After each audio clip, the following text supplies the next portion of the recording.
Well, I'm looking for a picture of them two stories. well, how'd you get the name Banger? My father inherited it. His name was Banger too? Huh? His name was Banger? Yeah, that was his nickname. I don't know. They used to drill with hand steel when he started, you know. And it probably came from that, I don't know. Everybody had a nickname. And some people was always looking to give somebody a nickname. Did you ever give somebody a nickname? No, I don't. I was too slow, I think. They all had them. So you inherited Banger from your dad. Yeah. And his name was John. His name was Bowden? No, my father's name was Harris. Bowden was my grandfather. Okay, so where was your dad born? He was born in Cornwall, England. Okay. Yeah. So when did you first go underground? I first went underground let's see. I should know it like that. How old were you? 17, I think. I think it was 1930. Yeah. I got my card in 29, but it couldn't get a job, wrestling every day. My father couldn't work after 29. We never had nothing. And the way I got a job, I wrestled. I had some jobs around town, you know. I never paid nothing or anything. I had some of them. I worked delivering radios at Orton Brothers on a truck with a guy. Only got $15 a week. And I tried that bellhop and I wouldn't work that. I quit that.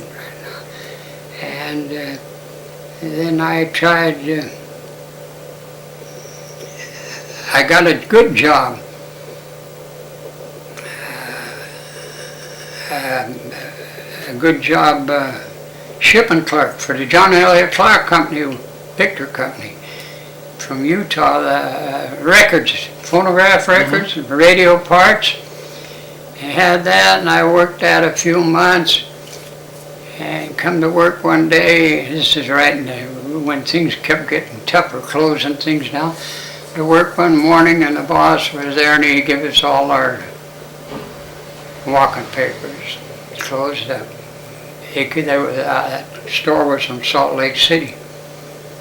That was the end of everything for me. Yeah.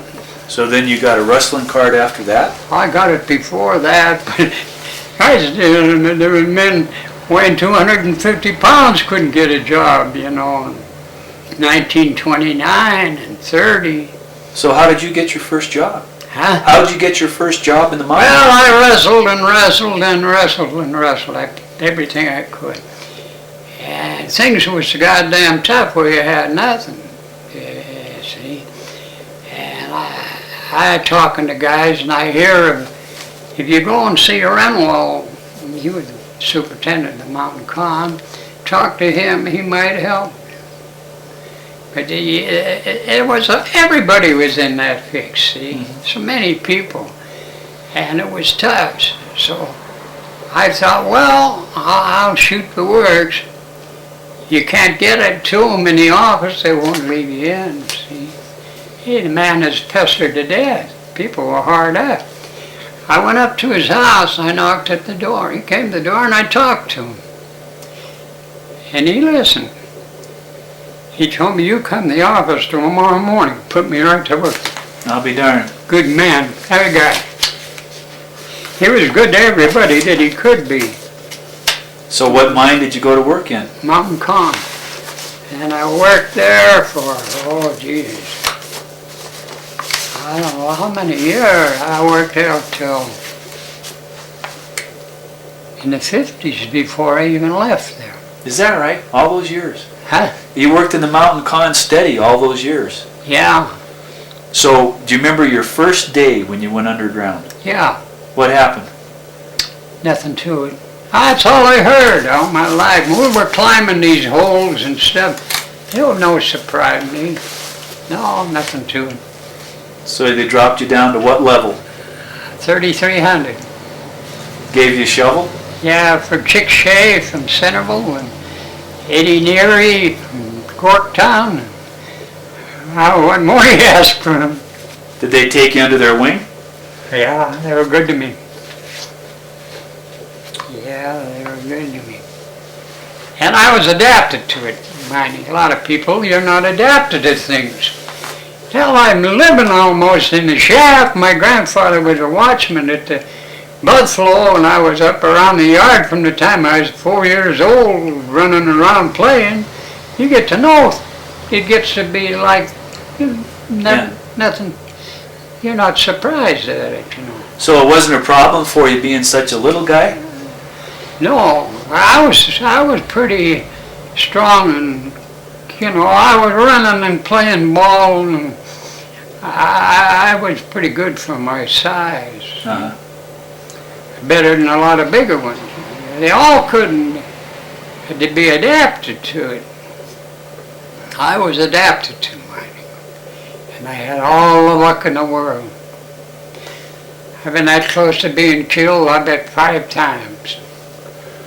Unbelievable. I can't believe it myself. How many years did you work underground? Oh,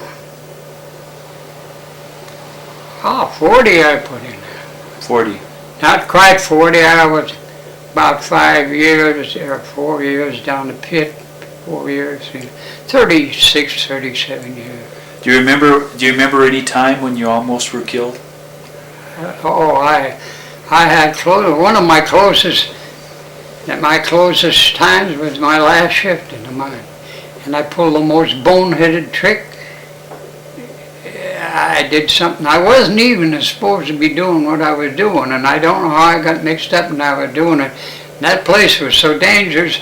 I don't know why I ever went down there. I didn't have to go down there. And I went down. It was about 4 feet wide, and it was wide open, no fill in it at all. But I had to put a round in here, and I'm drilling like that right here against that wall. It's only about 5 foot wide, see? The layout, everything hanging over like that. I'm right against that, and I'm drilling the last hole. And that was drilling the last hole, and I broke an insert in a carbide bit. And the only one I ever broke in my life. They're the best. See? And I had to pull the steel out. I had a kid with me, a young guy, a husky guy too, that I never knew, never worked with him before in my life. See? And we pulled that steel out, and we were taking that bit off. We're working on that bit. A slab come from right up there, fell about 15 feet, big as that, and lit. A piece hit and broke off in my, just like I'm standing here against the wall and it lit where you're outfitted. That was close. That's close. That is close. But I didn't get shook up, and the kid was behind me against the wall. I'm glad of that, you know. We got out of there. That's the last shift. They call that a fall of rock, huh? Fall of ground. That's the last shift I worked mining. Were you with men that were killed? Huh? Were you with men that were killed by fall of ground? I have. Let's see. Did I have a partner killed? I was around him, but I never lost a partner. Who were some of your partners? Oh Jesus. Can you remember some of them? Oh yeah, and some of the guys from Butte. I worked with a guy called Dobson. He came here all the way from, where the hell did he come from? Alaska to see me. He's retired now, but he finished up in Alaska. He was a heavy-duty machinist along with a miner, you know, a smart guy.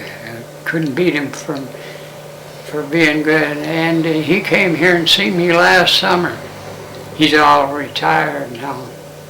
He came from Pennsylvania, where they, what is that they see